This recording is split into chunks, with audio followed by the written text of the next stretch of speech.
Good afternoon, everyone, and welcome to the Positive Planet podcast.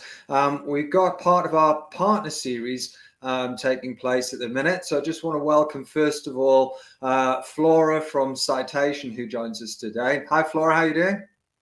Good, thank you very much, and thank you for inviting me to join you today. It's a pleasure. Great to see you. Thanks. And thanks, everyone, for joining us. We've got a really interesting discussion today. We're going to take you through an overview generally of sustainability accreditation. We'll talk to you a little bit about the Positive Planet accreditation. Then Flora's got really interesting overview of ISO 14001 and can answer some questions on some other ISO accreditations as well that Citation can support you with in your organization. So just a quick introduction. I'm going to hand over to Flora. We do have Dave with us, but Dave has lost his voice pretty much today. So Dave's dropped off into the background. He is going to help answer any sort of technical questions anybody has, but we may do them through the sort of chat and comments if Dave's voice hasn't fully returned. But he was trying his best earlier, and it was very difficult to hear him. So apologies that Dave's not going to be on.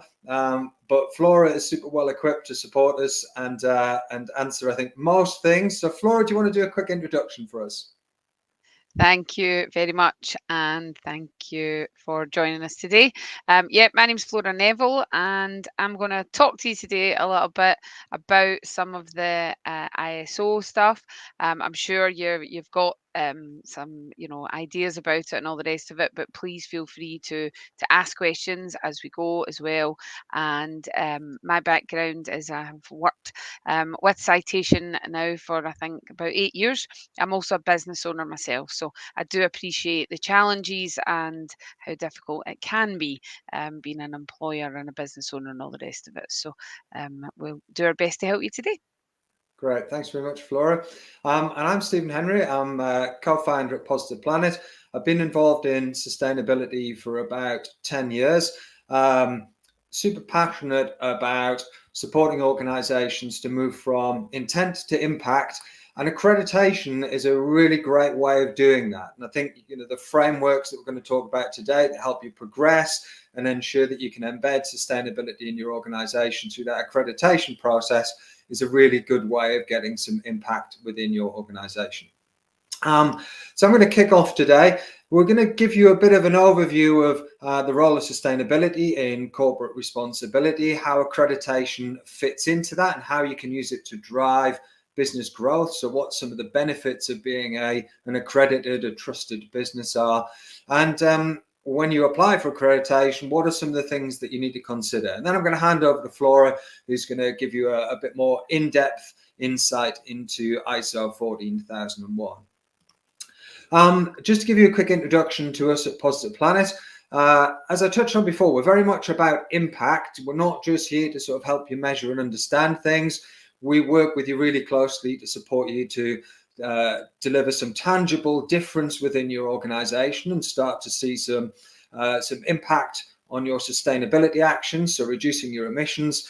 But one of the things that we really focus on, I think, sets us apart from a lot of other organizations in our space is how we help you deliver tangible value to your organization as well. So we talk a lot about return on sustainable investment and how you derive benefit from your sustainability program. And it needs to affect your bottom line. And we're going to touch on that throughout the presentation today. Also big on communication, how we help you talk to your audience, your stakeholders about what you're doing as well. And accreditation is a really great way of communicating that message really simply. So a quick overview of what we do. We have a suite of services. We're really an external service provider for all your sustainability needs. So we typically work with organizations who aren't big enough to have an in-house sustainability team and need to bring in the wide range of skills that you need. Anything from being able to measure and understand your carbon emissions, specialist support to help you identify how you can reduce them and support you as well with things like the partnership that we have with Citation. And we work with a number of partners that we can introduce you to that can help you all the way through that journey as well.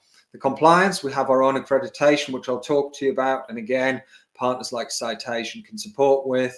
And then a lot around engagement as well. So really important to get your internal teams involved in your sustainability program. If you can't convince people internally, how will you convince people externally? So we do a lot around training and engagement activities to support around that.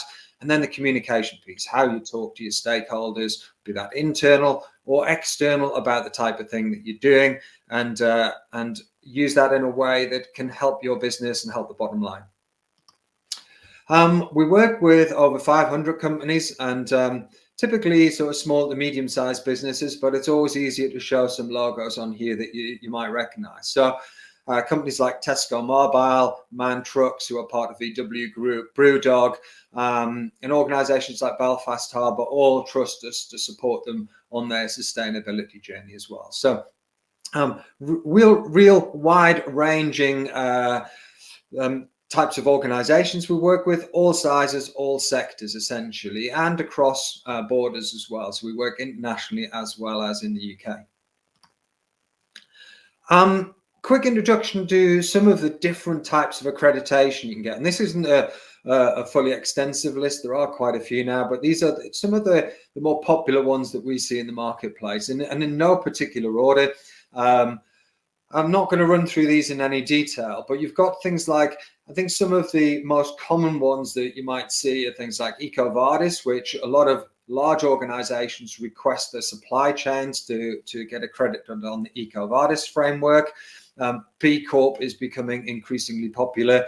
And again, we're starting to see that network being something that is a really good way of just showing that you are doing something and that you have embedded not just really solid sustainable practices, not just environmental practices, but wider ranging ESG practices within your organization. You've obviously got ISO on there that Flora is going to talk about. Our own accreditation, one of our competitors on there as well, Planet Mark, who have a similar type of program to our own accreditation, where you can demonstrate that you are taking action as a sustainable business, more around your environmental sustainability than the wider ESG criteria. And then other frameworks such as GRI, CDP, and there's an increasing amount of these sort of regulatory frameworks, accreditations that you can start to apply for that demonstrate or show that you're aligned with either clients or parts of your supply chain as well. So lots of different accreditation out there,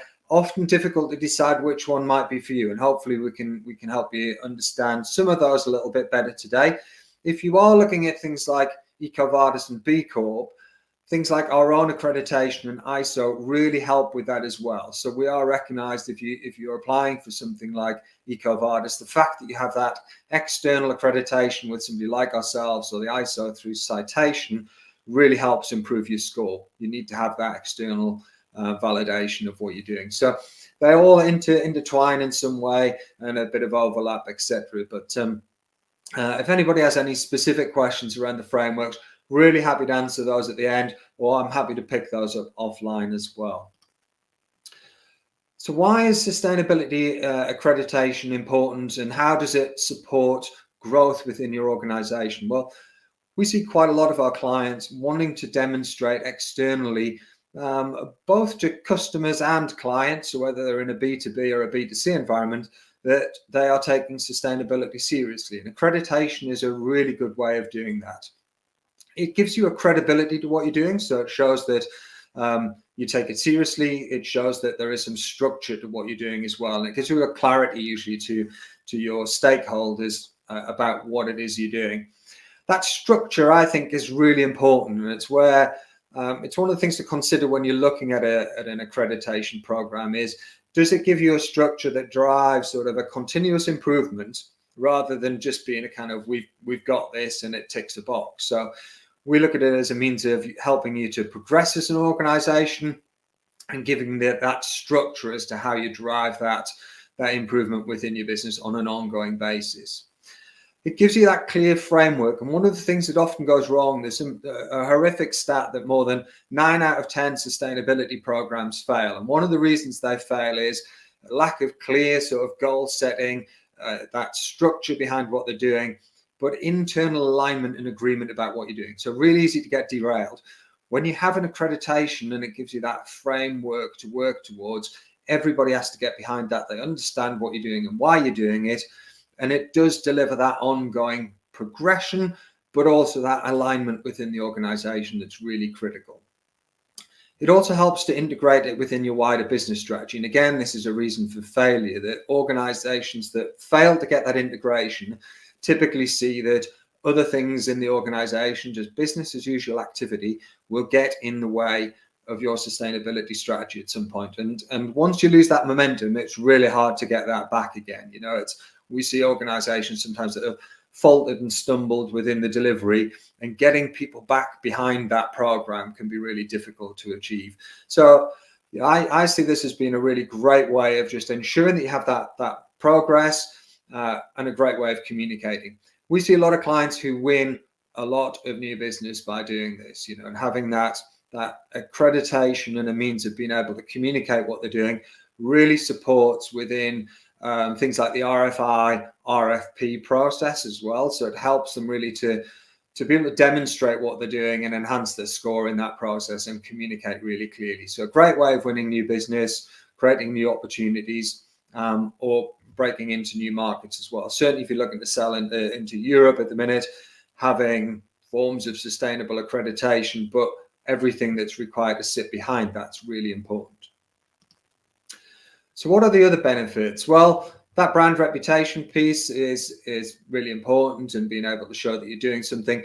We see quite a lot of organizations, once they share what they're doing, we see quite a lot of companies come back to us and say, I've seen one of our customers, one of our competitors, whatever, demonstrating that they've become accredited with you as an organization, and we'd like to do that as well. So that reputational piece is really important, that leadership piece. It's really important for customer loyalty as well. Sustainability has been an increasing factor in purchasing decisions now, whether it's in the B2B or B2C environment. So demonstrating strong sustainability credentials can help you win new business, open up new markets, and retain existing customers. There's some bottom line benefits as well, in terms of sustainable businesses are typically quite efficient. So you waste less, use less energy, etc. So the process of becoming accredited can give you some of those bottom line benefits as well. If you're looking to attract investment or bringing in talent into your business as well, you know, we're seeing in both of those, both the recruitment and the investment or the finance marketplace, an increasing requirement for strong sustainability credentials being a factor when people are either making recruitment decisions or investors are looking to whether they want to put their money into an organization as well. It's also really good just to future-proof your organization. There is an increasing amount of legislation and compliance requirements around sustainability for larger organizations, which is flowing down to smaller ones as well. So getting ahead of that regulatory requirement can just help to future-proof and reduce some risk within the organization as well. What are the key considerations you want to think about when applying for accreditation? Well, it's typically not just a one-term effort. You know, it's not something that you just do once. You need to think about that within your organization, how much effort and disruption goes into this. What's the cycle? Are we doing this annually? Are we doing it every 3 years like B Corp and it's a big requirement every 3 years? Is it something that's less onerous but on an ongoing annualized basis? Is it something that gives us that ongoing progression and continuous improvement as well? So I think it's about how this fits within your organization, what it is you're trying to achieve, what you want to get out of that, or you're just looking for something that you can show externally through your marketing efforts and your communication, what you're doing, or do you need more of a framework behind it, similar to our accreditation or ISO as well? Are you looking to comply as another factor? So lots of different things to think about here in terms of what's right for you, and often good just to look at your competitors, look at what your clients are doing, see how you might want to align with them as well, and thinking about upcoming regulation. Our own accreditation is a structured framework that has 4 different tiers from bronze through to platinum, and each one's modular in the way that it builds, and we are continuing to add various different elements to this over time. So this has been done with a lot of research from our clients. We've only recently launched this in the last few months, and clients are really liking the way that it works. with those stages that you can work towards, and it gives you, it's an aspirational framework of being able to progress through ultimately to sort of platinum stage as you do more activity. So it encourages and rewards you to keep doing more each year, and that gives you more to talk about. It keeps you on a pathway of progression within your organization as well, but it gives you flexibility. We appreciate not every organization can do all the things on there. So it's about pick and mix of the things that are right for you at the different stages within your organization. What are the wider benefits of being credited? Well, that showcasing of your commitments and demonstrating sustainable action, it's got a real tangible benefit in terms of growth of your organization. Sustainable businesses grow nearly 6 times faster, and there's numerous research that supports this. So, and we see a lot with our clients as they start to have a clearer message about the sustainable action, and they really embrace sustainability. It helps them win more business from existing clients and bring on new clients and bring in new product sets as well. It gives you confidence about your own processes and the actions you're taking. And we see a lot of green hushing going on with organizations frightened to talk about what they're doing. So our accreditation, as is with ISO, is really robust. It's stood up to a lot of external tests, and it's very recognized across both businesses and other frameworks as well. So having the confidence in that allows you to talk openly about the things you do. It also, that working with that established accreditation provider enhances that reputation. We've talked about this a bit, but there's measurements around this, and we can supply it with some information around this. But typically, a brand enhancement by about 30% on the typical metrics that you would use to measure your sort of brand engagement, etc. Getting people on board is really important, and an accreditation and winning, moving towards something that you've achieved is a really good way of getting people motivated. And we sort of use that as a really good way of getting people behind the activity as well. So enough about us and our accreditation. We're going to hand over to Flora, who's going to talk you through ISO 14001. I'm going to be doing the Chris Whitty bit and next slide for the next sort of 10-15 minutes or so, and then we're going to be moving to some questions at the end. So over to you, Flora. Fantastic. Thank you, Stephen. That's brilliant. Okay, so ISO 14001 it's the world's most recognized environmental management system. And it's everybody's familiar with ISOs, I don't doubt, and I'm sure you've definitely heard of 14001. Our citation ISO certification, can't get those words out today. We've got over 30,000 management systems implemented, over 60 consultants nationwide, and it's about complete support. So it's everything you need to achieve and maintain the ISO certification, and that's the key thing. It's not just about the achieving of it, but it's then maintaining that certification as well. And I know that can be a real challenge. So that's why we help you to do all of that right through the entire process and continue to do so as well. So it's not just you get there and then that's the end of it. And it's a tailored management system for your business. So again, it's about engaging what your needs are. Obviously, there's lots of areas of compliance and everything to comply and become accredited, but it's looking at the system and implementing systems that work in your individual organizations. And you can see there we've been doing it for over 30 years. So we've got a bit of an idea about what we're doing. So that's always good. If I can have the next one. Thank you, Stephen. Okay, so we're talking today then, I'm going to talk about environmental management, understanding why ESG matter for your business, ISO 14001 essentials, how ISO 14001 can help your ESG strategy, and how we can help you achieve your certification, and that is obviously absolutely key. So if you can move that on again, Stephen, that'd be great. Thanks.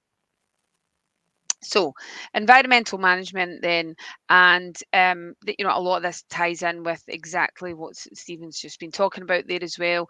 It's taking charge of your environmental impact, and it's not something that was talked about for many years, but it's now such a huge focus and something that everybody's got to be very um, aware of, on top of, on your agenda, and focused on is the key thing. And looking at how your business interacts with the world. There's and I'm sure we've got it in here somewhere, but 64% of millennials won't take a job with a potential employer that doesn't have a strong corporate social responsibility and practices. So it's very much about your organisation internally, externally, reputation. Stephen talks a lot about that as well. It's all that is really, really important to make sure that what you've got in place is the right thing, and is the right thing that works in your organization is absolutely key. Um, so what I would say is to you as well is to just think about how confident are you with your current business social sustainability. Something to really think about, where you kind of sit with that, and what your thoughts are about it as well. Okay, so what is ESG then? So it's together the three pillars of environmental, social, and governance. These three pillars represent your business's impact on society and the environment, and how transparent and accountable they are. So, whilst I'm sure everybody's aware of it, you've really got to think about, okay, so in terms of environmental, what is the impact of your business on the environment? So, for thinking about your carbon footprint, for example, thinking as well about pollution, thinking about waste management and sustainability in your supply chain. So then thinking about social, the impact of your business on workplace culture and wider society, such as diversity and inclusion, health and safety, and data security. Again, big thing just now as well, and something that again needs to be in everybody's agenda, and really putting some thought into that. And lastly, their governance. So the internal practices and procedures and that you use to run your business, such as risk and performance management, your legal compliance, and decision making and leadership. So that is that's what ESG is. So your environmental, social, and governance. If you can move that one on, thank you, Stephen.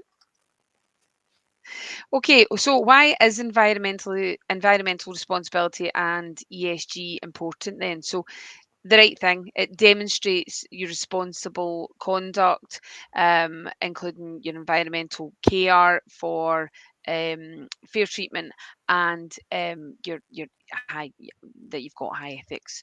That's the key thing. It's the legal part of it, obviously, as well. You need to align with regulations and compliance, and reducing the risk of penalties as well. You don't want to be getting it wrong, so it's avoiding that as much as you can. And the smart thing, so enhances reputation and attracts customers and talent. And I think that's one of the key things here. It's not just about having an accreditation, it's about having the right one, and knowing what that says about you as a business as well. You can't buy reputation.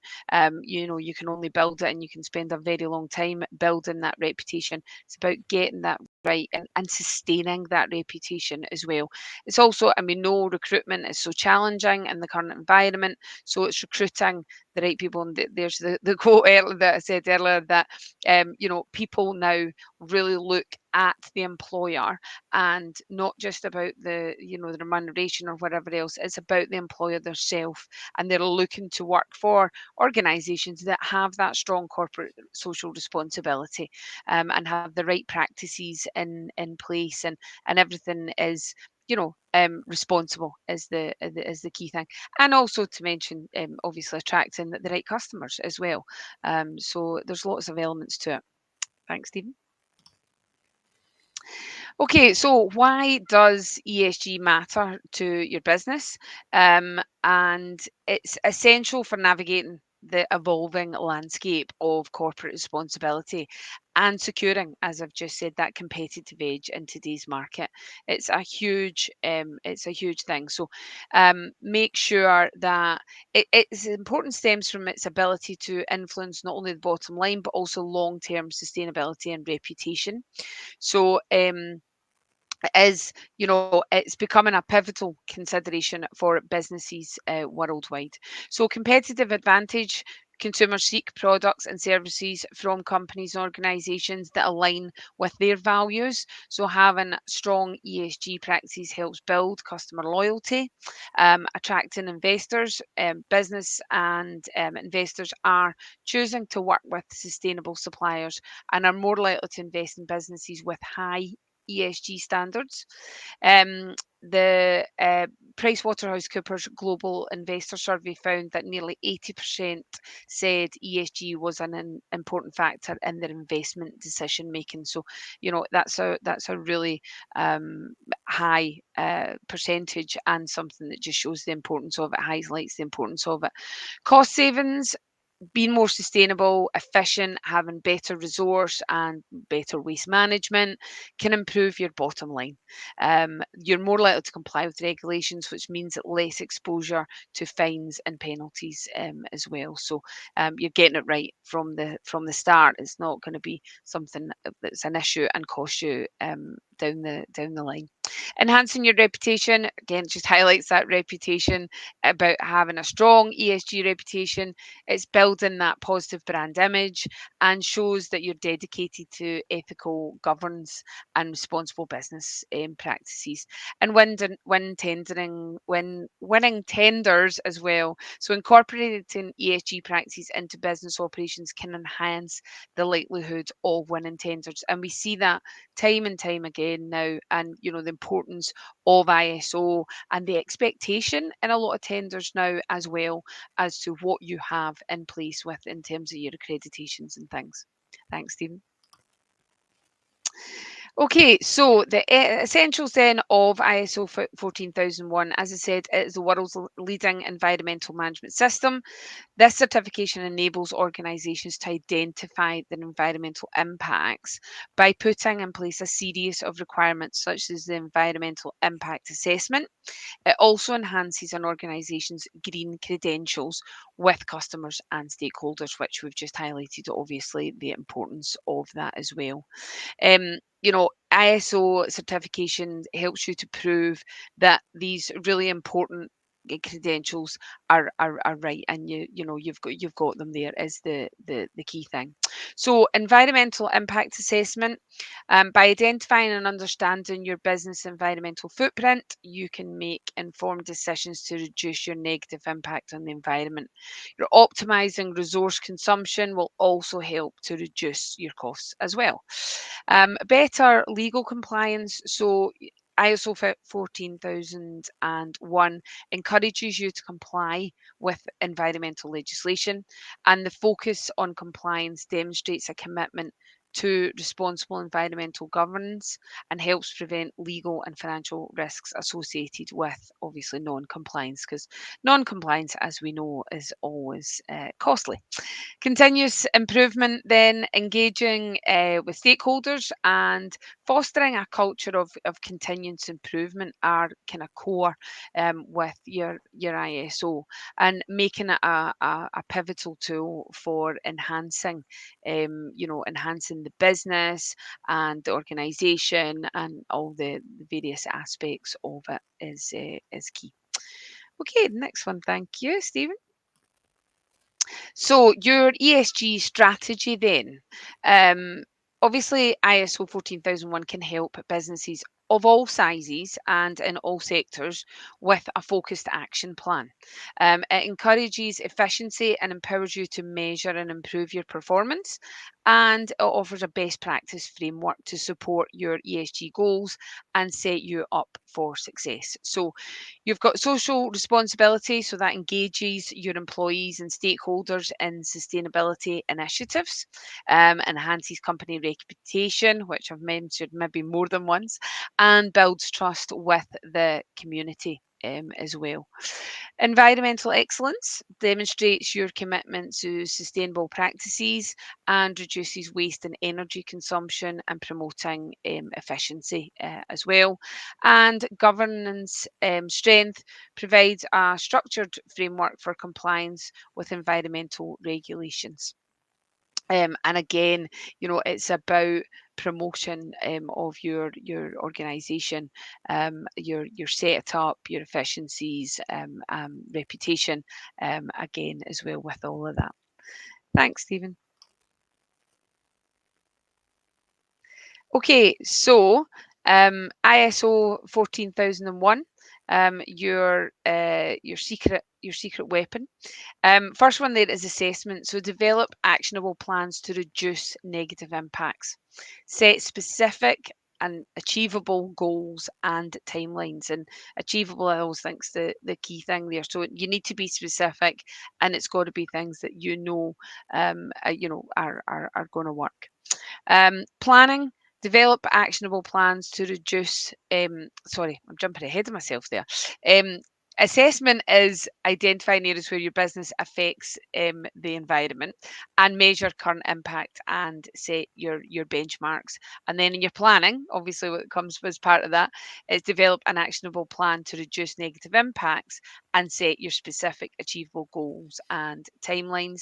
And then implementation is put that plan into action with everyone. It's a team effort for sure, and engage employees and stakeholders in sustainable initiatives.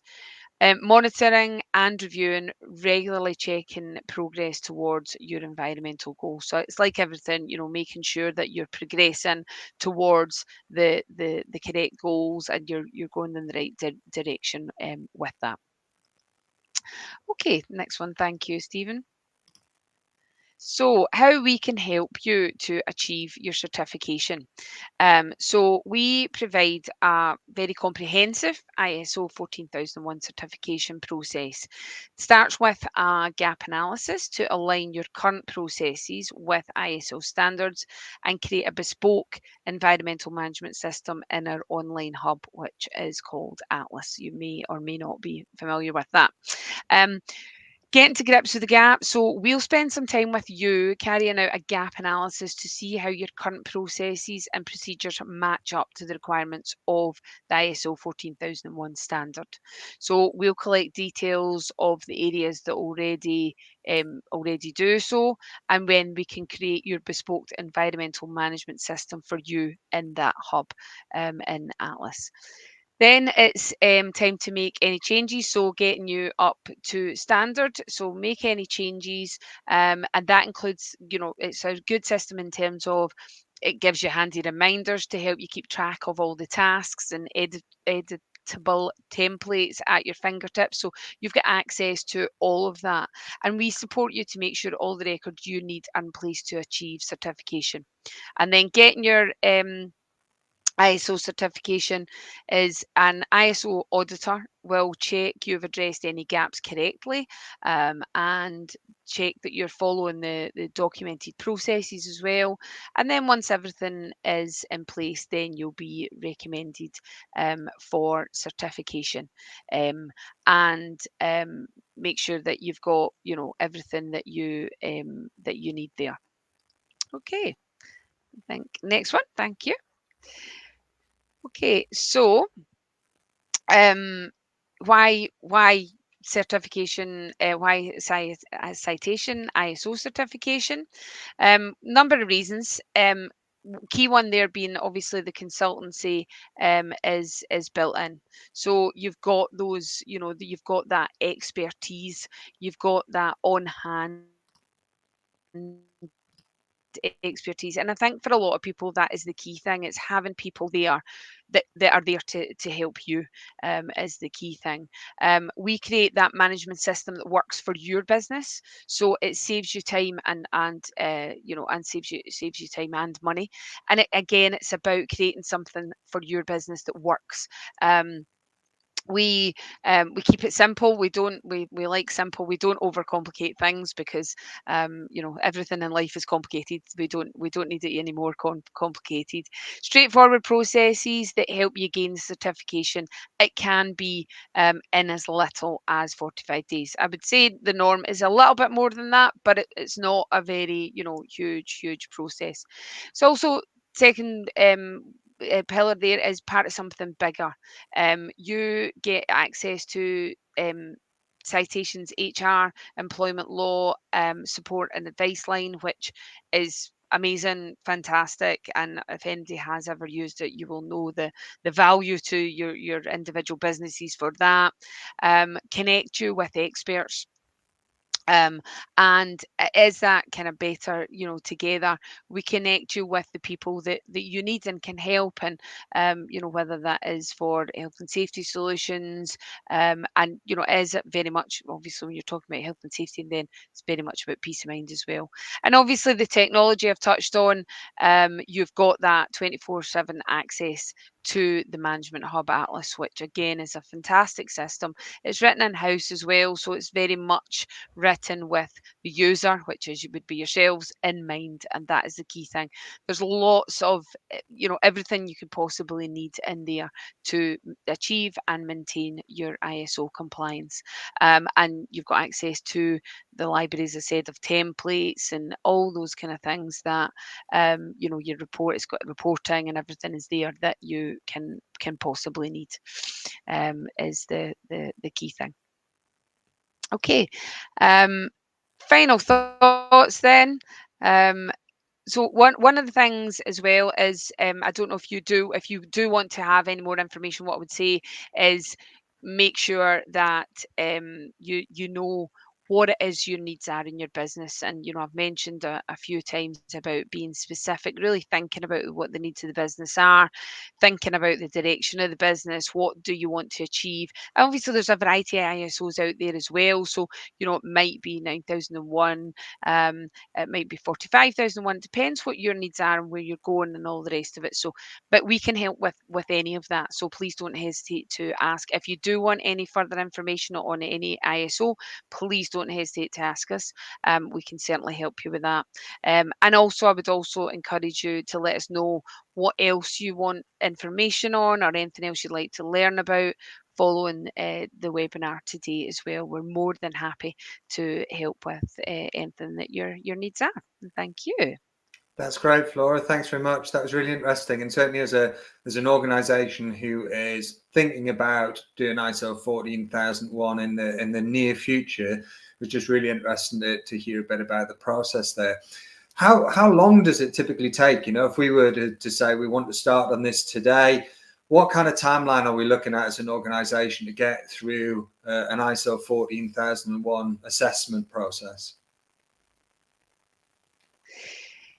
Well, we mentioned there, 45 days. That would be the absolute shortest. I 9 times out of 10, it will be longer than that. It depends as well on the business, really, to be honest. The actual it's getting everything in place, and depends what people have already got in place. And that's why we do that gap analysis, and we can come in, and that can all take a little bit of time, but a lot of it is very much down to the business. We can work through it fairly quickly, but it's identifying it and getting it right. So it does vary in every business, but yeah, we it's not a very long, as I said, we keep it simple. We don't draw it out in any way. We make it as fast as we can and as painless as we can.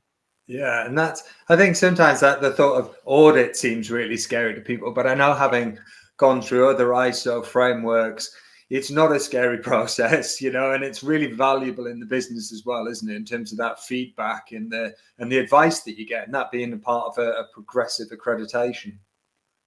Yeah, absolutely. Great. Well, look, we're opening it up to the floor for any questions. I've got a couple that have come through, and if anybody wants to ask anything, please just drop it onto the comments on the chat there, and we can pick them up. We've got about 5 minutes left if there's anything. I understand people are perhaps rushing off to get their sandwiches or their pasties or whatever, but a couple coming through. One, what steps should a business take to get prepared for the sustainability accreditation process? Flora, I'll open that up to you first, and then I'll address it from the Positive Planet side as well. Yeah, I think I mentioned a variety of different things in there, and it's just looking at all the elements of the ESG, and looking at all the assessments, and when you look at a lot of these, the base of a lot of it is pretty similar. So it's if you've got you're looking towards your green credentials and all that kind of stuff that's in there, they all feed into it. And having your organization set up properly, so whether that's health and safety, whether that's the way you employ people, and the way you communicate and all the rest of it, all these things are absolutely key. So as long as you've got the right thing set up, I think that's the key thing, and then you can move it forward, and there'll be some tweaking and add-ons and all the rest of it, but I think that's the key bit. Yeah, I think from our side, the accreditation process is really simple and really straightforward. It doesn't take a long period of time. And we will initially chat through with you about what you're doing internally and help you to understand where you might sit on that framework. So it can be done really quickly to get some sort of initial assessment. We can send out information, so if people want to see that framework, it's part of the slides. So you can self-assess to a certain degree, but then it's just around that validation and those checks. We go through, we don't call it an audit process, but it's a similar sort of validation process around the activity that you're doing, and we can give advice and feedback and support on that as to how you could be doing those things better and have greater impact from those as well. I've got another question just before I do. If anybody is interested in either sort of speaking to Flora and the guys at Citation, or they want to speak to us at Positive Planet, you can just scan the QR code that should be on your screen now, and that'll take you through to the appropriate link to get in touch. And we will feed any of those inquiries through Positive Planet, and then through our normal partner process, we'll refer on to Citation if anybody's interested there. I think one final question we've probably got time for. Let's have a look. So we've got a couple here, just trying to get something that's really generic. Something around supply chain there. How can sustainability accreditations affect my supply chain? Flora. So ISO businesses, you want to make sure that ethics are aligned is the key thing. Everybody now wants to work with like-minded, similar, and it is very much about that alignment. And if somebody's got an ISO accreditation, what they're what they're aligned to, what their kind of credentials are, all the rest of it. Then it is, and we have seen it. If you've not got that ISO in place, then you might not any longer be part of a supplier list. And we talk about that in tendering as well. It's becoming fairly standard for ISOs. So there is an expectation of that, and if you don't have it, then you're definitely not going to be included in maybe a supply list, or in a tendering list, or any of the rest of it. So it's really key. Yeah, we say exactly the same thing in a slightly different way. And there's, for most organizations, about somewhere between 70 and 90% of their carbon emissions sit within the supply chain when we do that calculation. So you're really relying on your suppliers to take sustainable action. So the accreditation, as you described, is a great way of identifying who's taking action, who's doing what, and who's aligned with what you're doing. And again, we see whether it's a top down and it's coming from your customer and they're asking you to do something. There's that risk of them starting to move away from you if you're not aligned with them. And also for you, if you're looking at your supply chain, you really need to be aligned with sustainable suppliers. if you're relying on them to help you with that emission reduction in the long term as well. So it's a real collaborative process around that as well. Well, look, I think we're bang on time there, Flora, so well done. Thanks to everyone for joining us. Thank you very much to Flora and Dave from Citation. Dave has been helping out in the background a bit. Really interesting podcast. Thank you very much. Hope you enjoy the rest of your day. Billy will be circulating the slides to anybody who's joined later on. And if you do have any questions, please feel free to get in touch. So thank you very much. Thanks, guys.